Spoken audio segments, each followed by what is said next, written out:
So picture this. You get rid of all your stuff, purchase an Airstream travel trailer when you've never even towed anything before, and you set off on a cross-country road trip by yourself. Sounds overwhelming, right? But that's exactly what this episode of the Wayward Home podcast is all about. Deborah Dennis took the leap and traveled full-time with her 2 dogs and her tow-behind trailer, all on her own. She has tons of interesting tips and lessons about how to do this by yourself, what it was like as a single woman, and what her lifestyle looks like today. Let's go!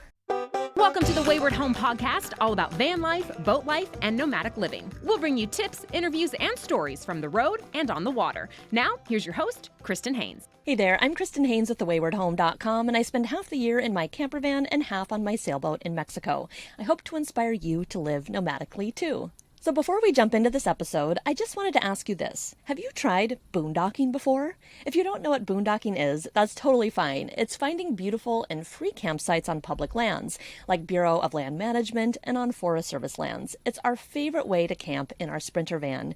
But you might be a little nervous about boondocking. How do you find campsites? Can your rig really go safely down those dirt roads? How do you find food and water? How do you take a shower? Well, in my Boondocking 101 guide, I answer all these questions and even show you the best and my most favorite ways to find these free campsites. You'll also get a logbook and tracker so you can keep records of your favorite sites. Are you interested?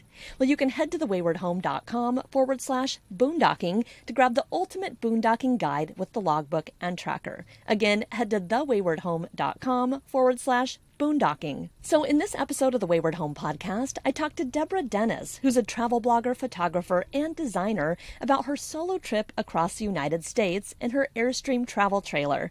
When she decided to take this trip, Deborah had never even towed anything before. But Deborah isn't a stranger to solo travel. She's tracked black rhinos in Zimbabwe, sailed in Tonga, photographed lions in Africa, hiked Machu Picchu, and scuba dived the Great White Wall in Fiji. She's quite the adventurer and has a blog called travelswithwally.com. It's such an inspiring episode to hear more about Deborah's journey, so let's get into it.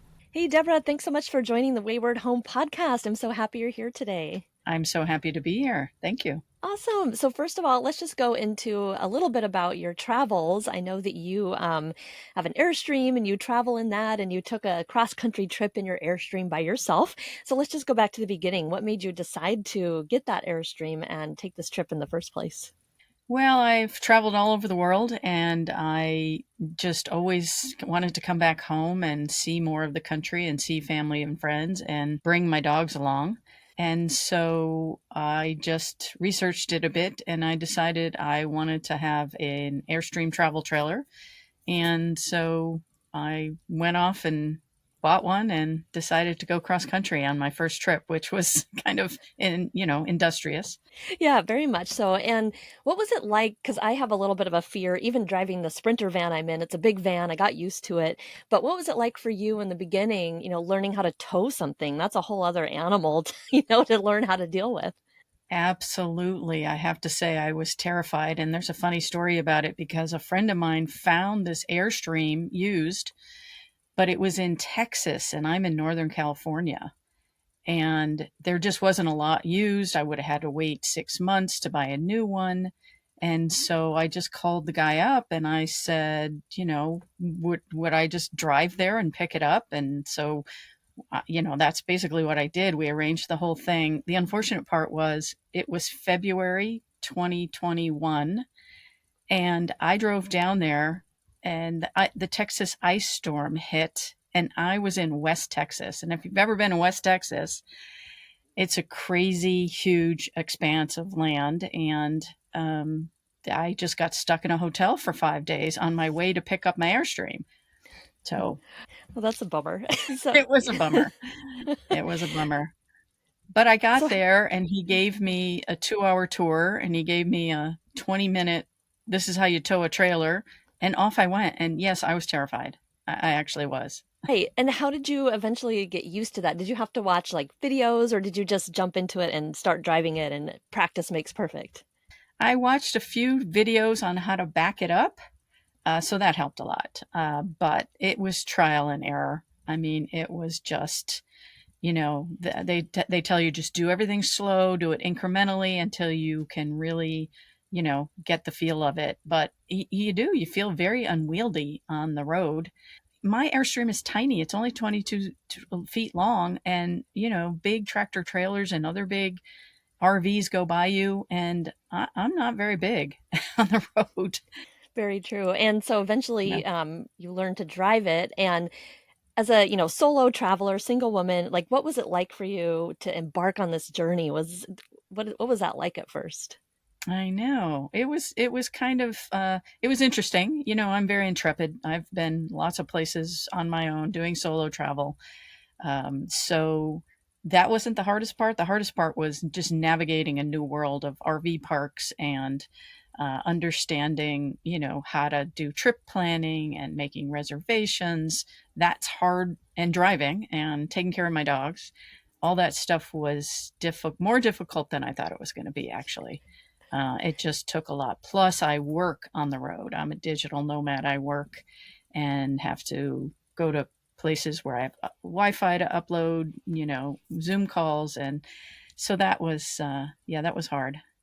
I mean, it's funny Yeah. though when I get to RV parks and I drive in and I park, people come over and guys will come over and they're like, "So, you by yourself?" And I'm like, "No, I've got my two dogs with me." Because they just look at me like, "Did you just do, like you're doing us all alone?" And women come over and they're like, "Oh, yeah, I want to do what you're doing. I want to leave my husband at home." That is So, so funny. I was wondering how people would react because I think it's a little less exactly. common to see a solo female on the road. I still think people just do a double take. They're like, "How is she doing that alone?" Did you get a lot of that, as you were traveling across the country? Oh, all the time. All the time. Yeah. And like I said, it was very curious. People were just so curious. I was like the I don't know, the thing in the zoo that you go look at, right? Is like, we got to go talk to her. How is she doing this? What is she doing? Why is she doing this? So, yeah. That- How funny. And were people always friendly, or did you ever get any weird kind of vibes about that from people? You know what? I thought I would have more interesting experiences or difficulties or something, especially on the whole cross country tour, going to different states, different people, because people, might, people just say, "Oh, aren't you scared? Aren't you this?" And I have to say, everyone was so helpful, so friendly, and I had like zero weird experiences. I mean, I camped in lots of different places. Nothing ever unsafe or scary, but to some people, I think they would feel, a little more, not comfortable. I mean, I have a group of friends on Facebook and, acquaintances and stuff. And there was lots of questions of, "You're so brave, you're so this." And I don't know, I'm not sure I feel that brave, but I definitely think it's inspiring to see someone like me. I'm older, I've done a lot of things, but still, totally new experience for me. Like, taking on a new challenge. I think it's really cool to hear that you've had such a good experience on the road as a solo female traveler, solo traveler, because I get a lot of people writing to me asking, like, can I do this? Is it safe? And it sounds like from your perspective, you've had a really great time and continue to have a positive experience out there by yourself. I have. And I think there's a level of a mindset, right? I mean, I have a very adventurous mindset. And I think just being open and flexible and, being open and kind to other people seems to bring that kind of response back, right? I'm grateful to be out there and living this life and do want to share it with people and kind of, help people do that. And one question I get all the time is, "Oh, I'll do it someday." And, it's like anything, we're just getting older, the world's changing. It's like I just tell people, just do it now. You're never going to be ready. You're never going to be totally ready. You're never going to be, "Oh, I've got everything, figured out." Because I certainly didn't. I just kind of flung myself out there.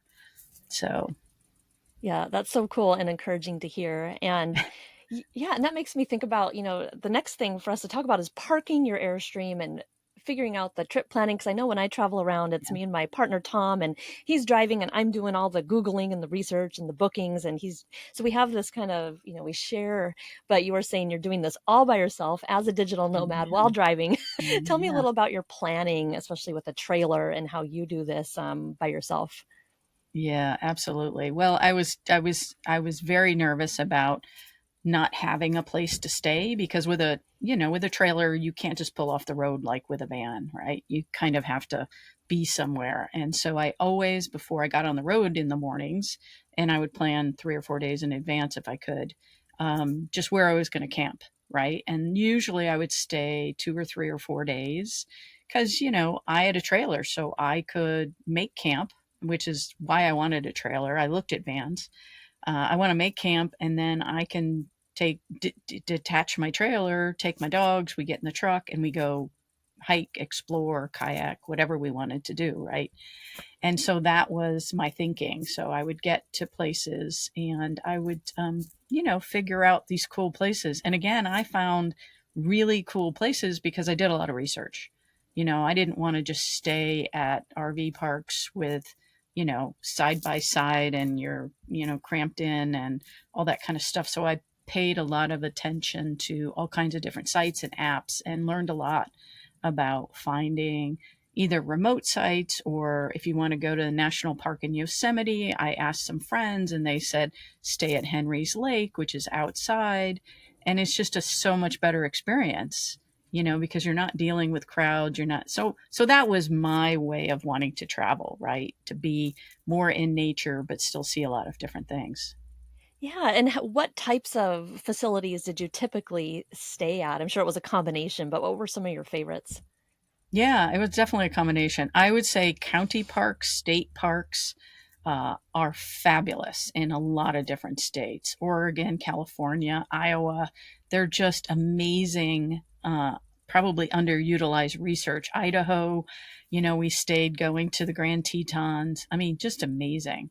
But another thing I found somebody turned me on to was a thing called Harvest Hosts, and so in between, I would find a harvest host. And a harvest host is usually a one night stay. You join this membership thing for less than $100 a month or a year. And then you get access to, I think now it's 4,500 different places all across the country. And I remember I started on my trip, and I love farms. I've worked on farms. I love to eat well. And so I went to this first place. I think it was outside of Crater National Monument, someplace in Idaho. And it was this beautiful farm. And you on the when you sign up, once you sign up, it's free. You just request access. And basically they say, okay, park over in the horse pasture. And then you can come to the greenhouses or the farm and buy whatever we have. And I was like, this is the freaking coolest thing. Because, for one, most of the places I've stayed, because they're farms in the middle of nowhere sometimes, there's nobody else there. And you kind of have the run of these places, and you'd never get to see these things otherwise. They're kind of sharing their livelihood with you. And at the same time, I felt great supporting a small business, especially a farm. Yeah, true. And so when you go to one of these places, a farm, a winery, a brewery, I know there's lots of different venues. Yes. What kinds of things would you purchase from these farms, for example? Oh, anything they're growing. I mean, I went to 3 or 4 alpaca farms, a ranch in Wyoming, and she actually knitted from the alpaca wool, and she had this whole store inside her ranch where she sold socks and everything. So it's great to buy gifts for people, which is what I did. And then, I stayed on a plants of blueberries or buy any kinds of things they made, or had harvested, depending on the season. Apple farms, maple sugar farms, all kinds of different stuff. Yeah, the wineries are a little more challenging because you tend to spend a lot more at those. So I haven't gone too many of those. Ups your budget. That's very true. Because if you go to a farm and you're just buying some vegetables, that is way cheaper than bottles Yes, of wine or dinners out and stuff like that. exactly. Yeah, because I've Exactly. heard some people say, "Oh, I want to do Harvest Host, but I have to buy something, and that seems expensive." So it's good to hear that you don't have to buy super expensive things when you stay at these places. No, absolutely not. But, in my case, I would buy that food anyway. So why not buy it from the farm? And you only have to, as a courtesy, you only have to spend $20. And so, again, it was stuff I was going to buy anyway. And then the gifts in these different places were fabulous. I mean, even a winery, if you didn't even drink, you could go to a winery and just buy gifts for people. Um, so I like that whole small business entrepreneurial stuff because I've been doing that all my life as well, right? Yeah, yeah. It is really cool to support small businesses, and it's really affordable when you think about it for $100 for a year when I've seen RV parks that are like 65 bucks a night. That's pretty economical, do you think? Oh yeah, RV parks are getting very expensive, I think, and full. They're very full, especially during the summer. Right. And have you had experience also staying in RV parks? Yeah, I mean, RV parks are fine. I mean, definitely if you want to stay, close to a national park, for instance, or, just traveling in different places, maybe closer to cities. I mean, I have stayed in plenty of RV parks and they're fine. I mean, again, with my trip planning, I use Google Maps and I see what they look like and how the terrain is and do I have to make any, you know, different driving directions because I have to plan that out before I get in the truck, right? Nobody's in my co-pilot seat except my dogs, and they're not giving me directions. So true. And how far in advance do you plan out your campsites? Yeah, not too far because I like to be flexible. I actually just went up to Vancouver Island from Northern California for a couple months, just May, June, July. And I did plan some things. I had to plan like the ferry crossing, taking the RV, the Airstream over on the ferry. So stuff like that you have to plan. But I think I only called a week in advance, and you know, I tend to, just like I said, park the RV somewhere for 3 days, 4 days a week, and then I can do, trips and driving around and hiking and stuff while I'm there. Yeah, and an interesting thing about Harvest Host is you can probably get one fairly easily, I'm guessing, depending on where you are in the country, that you don't have to plan that out many months in advance. Was that your experience with Oh Harvest yeah. Hosts? And some have same day. Like I stayed at the Tillamook Cheesery in Oregon. Literally, I think they had a field just outside the creamery where probably 50 RVs could park. And people just came in and left. So they always had space. And they had a restaurant there, so you could just park. And, it's just great transition from driving because lots of times, like I went all the way up to Vancouver Island, so I had, you know, 3 or 4 days. I think I spent 2 weeks getting up to Vancouver Island, right? So it's kind of that trip planning. And I have to say, Oregon state parks rock. I mean, they are just freaking fabulous, right? Yeah. Yeah, they are. I've stayed at a lot of Oregon state parks because I'm from Oregon and I Oh, are love you? them. And California has good state parks. And, my mom travels in a big class A and they love state parks. It's their preferred place to camp. And you're right that it's kind of overlooked, the state. And we stayed at a county park last night in San Diego, and those are Mm, often overlooked. So there are a lot of places to stay that people, you don't have to book out. Because I hear from a lot of people like, oh, I have to book this 6 months in advance. All these campsites are going to be gone. But really, they're yeah, not. And you and I are yeah, testaments to that. yeah. Well, and you have to be flexible. Like I'm flexible to be off grid. I have solar. I can be off grid 3, 4, 5 days, and I have enough water capacity, right? And so you go to Campendium or any of these other bigger sites where where can you boondock next to someplace where you want to go, and that's another option. And I've done that a bit, Arizona and Colorado and different places. So there's always alternatives. I think it's just harder to research, and that's what people stumble on. Yeah, true, true. So you have boondocked with the Airstream. I was going to ask you about that. What was that like?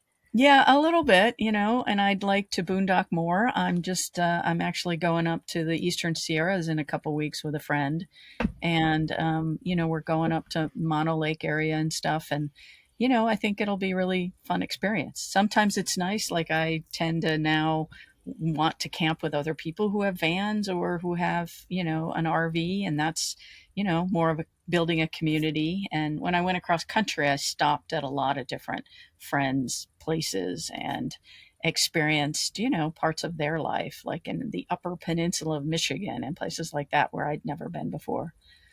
Yeah, that's interesting because another thing people ask me all the time is I want to go RVing or in a van, but I'm going to be so lonely. I'm by myself. And what would you say to people that are worried about that?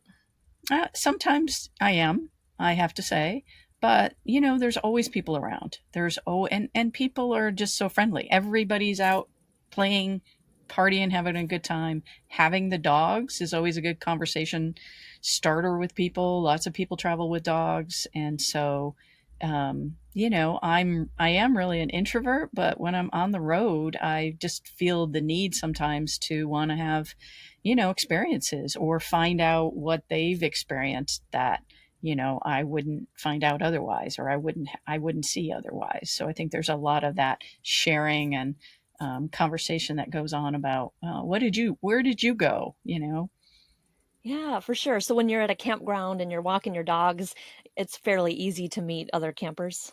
Yeah, yeah. I think, well, you got to make an effort. I mean, Yeah. as a solo person, I mean, I don't know if you've traveled solo anywhere in the Mhm. world. If you travel solo, your tendency is to want to connect to people no matter what. I was in Africa traveling solo, and again, I just would have conversations with people. Can you wash my bags, for a while, or can you give me directions? Or I think you're just more outgoing when you travel solo. Yeah, yeah, very true. And so you travel with your dogs, and that probably helps with companionship and just, having the ability to travel with pets has probably been something wonderful for you. What kind of stories or advice do you have about traveling with dogs? Yeah, I think, a lot of RVers travel with dogs. And I think, the important things are I'm just really conscious of stopping every couple hours, right? Get out. We're all stretching our legs, having a pee. And, other things is just weather. Like one time I wanted to go to the Badlands. We were driving through to Iowa, and I wanted to stop in the Badlands, and there was this boondock place that the national park said is one of the best. Well, I get there and it's 105 degrees, and my air conditioning doesn't work with just my solar, and so literally the dogs and I mean, it was going to be 100 degrees at night. Oh, So it was not, I stopped and I talked to some van people and they were going to stay, but they didn't have dogs. And so you have to pay attention to that kind of stuff. We ended up going to an RV park down the road that had a pool that I immediately jumped in. The dogs couldn't go, but it's that kind of stuff. Extreme weather events are, yeah. you know, more of a challenge, driving through Kansas when there's hurricane warnings. That's always a little crazy thing to do. I Oh, don't yeah, recommend that too much. that's frightening. But it's kind of cool Yeah. given that the RV you have, you can go to an RV park and you can plug in and then you can run your air conditioner, right? Oh, oh, totally. Oh, So totally. that's amazing. Yeah. That's definitely something we don't have in the van. So when it's Oh, hot, right. we just freak out. We're like, where are we gonna go? So we end up driving. We have to go to the coast, the mountains. So we're extra cognizant of weather because we don't have a way to cool off the van. And so Oh, that's hard. So yes, that's one yes. that's Well, a they're benefit. making portable AC units now, so Hmm. you might try that because I think the world's just heating up, isn't it? Yeah, it really is. And it's horrible to be stuck in a van or an RV without a way to cool off. It's really like one of the Yeah. worst things that we've ever experienced. So Yeah. yeah, for Yeah. sure. Thing is the biggest thing, for sure, that we Yeah, have to pay attention to. So yeah. very true. Yeah, so I wanted to talk a little bit about your digital nomad stuff because people Sure. are wondering, how to make money on the road, and you and I are both digital nomads. So I'm curious if you could talk to people a little bit about what you do to make money to so you can travel throughout the year. Yeah, well, I've been in Silicon Valley for a long time, and so I've been a UX designer And I managed to always get out of the office and work at home for the last, up to 15 years. And so being a remote worker was not a new experience for me. And I've always enjoyed that. So that was one of my reasons to really go on the road is I could just take my job anywhere. I'm a, freelance consultant and, I Zoom meetings and then I do my work at home and upload my information like you probably do. But there's lots of other ways to make money on the road. As you know, like, there's all kinds of less online stuff and more stuff like work camping, I think. And, being the park rangers or I think that job would be kind of fun because you go in and you're, the camp host for a summer and then you can just move around to different, campgrounds. And, I thought that was really cool. So I talked to a lot of camp hosts about their jobs. But the online world, I think, just makes it more flexible, right? You could either sell products or, do freelance work in lots of different venues and, figure it out. And I think it's just trial and error for people. I think it's some work getting it going, but I think it's all doable. Yeah, same. There's so many options out there now, especially if you want to do your own business, like freelance write. I did that quite a bit before my blog started making a good income, so I was just piecing it together. And it's possible. There's so many opportunities out there, and I think it's inspiring for people to hear about it and know that, you can make it work. Anybody can really do it. There's something for everyone, I think. And I know you've done articles on this on your travel site, and there's a lot of Yes. ways. There So, are, and I think what it is it's overwhelming to people, and they don't stick with one thing. Like you probably stuck with writing, got good at writing, sold articles, and then you're going right. And so I'm starting this travel blog and learning. There's so much to it, right? And but you have to stick with it. You have to learn about it. You have to get a community around it. You have to get training and teaching, and just all. I mean, I tell my friends about this, and they're like, "Why are you doing this?" yeah, you're totally right about having to stick with something because I know when I started blogging, I knew nothing about it. I was a journalist, that was my background. I'm like, what is this online business stuff? And I took just tons of classes. I'm still taking classes and I treat it like another degree. So I think for people, you're right, they need to stick to it, learn all they can. And there's a lot of community out there with whatever you're trying Yeah, to do. I think there's so much online support. So yeah. it's fantastic. Yeah. And I think you can either treat it as a side hustle, as I call, where you just want to make some hobby money, or you can turn it into a business like we're doing, right? We're doing more on a business level where, you can sustain yourself. You can make a living doing it. Yeah, for sure. So cool. So you did this 6 month, RV trip across the country, and tell us a little bit about what is your current travel style like? Because I think it's neat for people to hear about a variety of different travel styles. They don't have to do one thing, which they don't have to be full time all the time. I think it's good for people to know there are ways to balance it with other types of living. So if you could tell us about what you're currently up to. Yeah, absolutely. I tend to go on 2 or 3 month trips now. I just got back from Canada, as I said, and so that was more of a big trip. And then the summer is more difficult to travel. Just with heat and all kinds of people out there on the roads.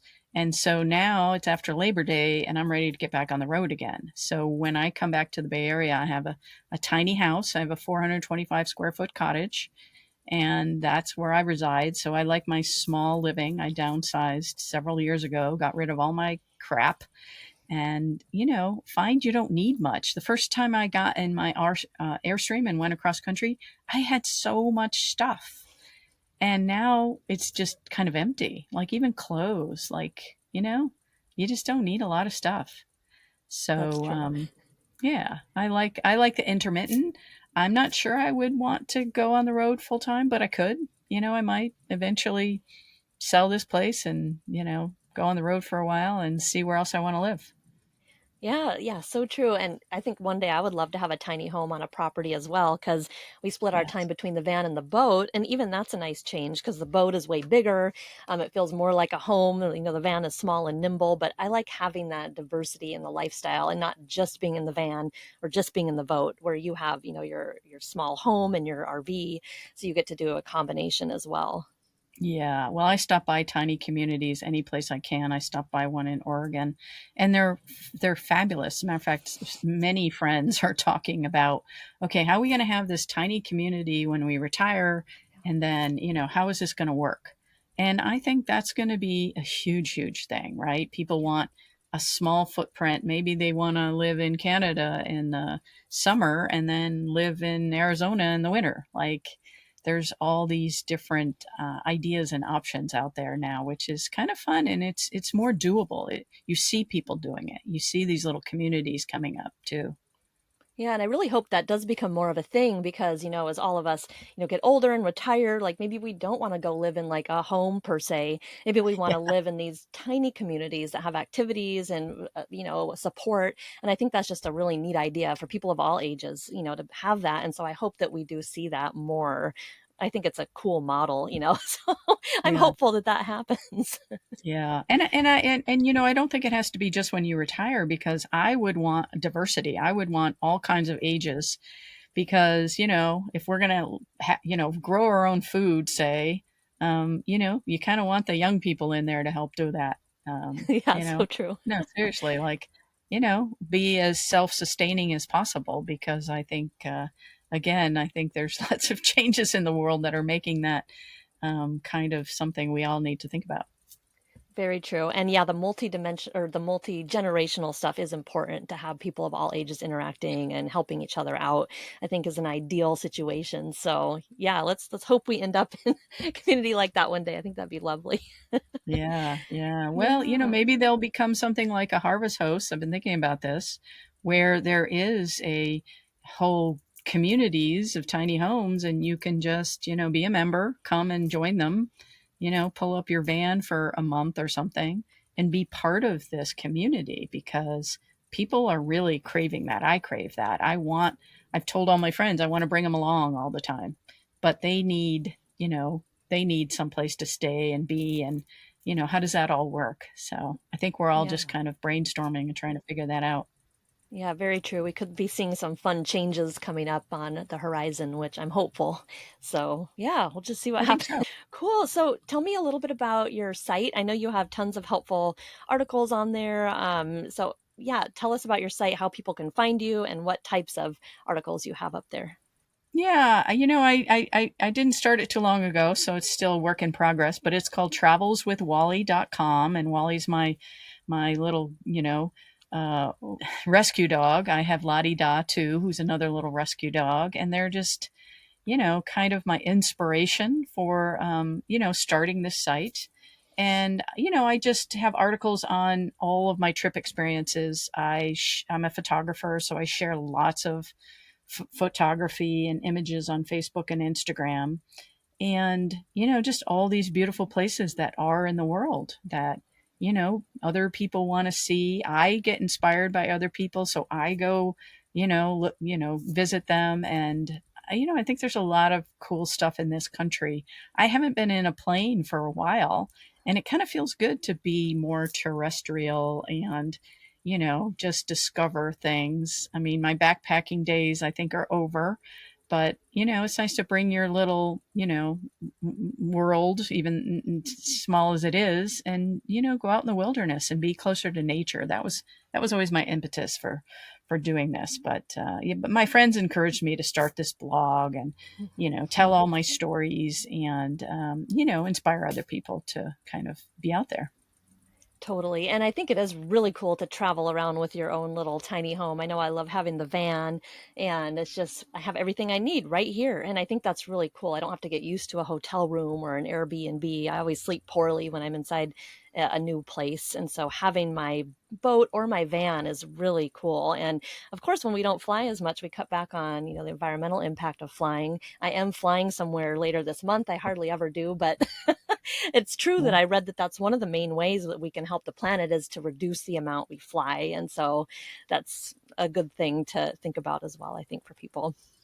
Yeah, I think so. And just the hassle and the crowded and the getting on a plane and how long it takes, and Yeah. all that kind of stuff. It's nice to bring your little, RV along and having my own bed every night that you're sleeping in, your own stuff. And, you don't have to pack your bags every night. Very Yeah. fun. Yeah, I think it's inspiring Yeah. for people to hear. So, yeah, thank you. Thank you so much for asking me to join you. My blog has all my links to Instagram and Facebook and all that. And yeah, this was very fun. Well, thanks so much for listening to this episode of the Wayward Home Podcast. As always, I'm really thankful for you, the listener, for showing up and listening to these episodes. If you have a minute and you listen over on Apple Podcasts, remember to just give me a rating over there. And if you want, also a review. That really helps other people find this podcast as well. Or if you have a friend that you think would really enjoy the Wayward Home Podcast, just send over an episode you think they'd like. I really appreciate it. Thanks so much, and I'll see you next time.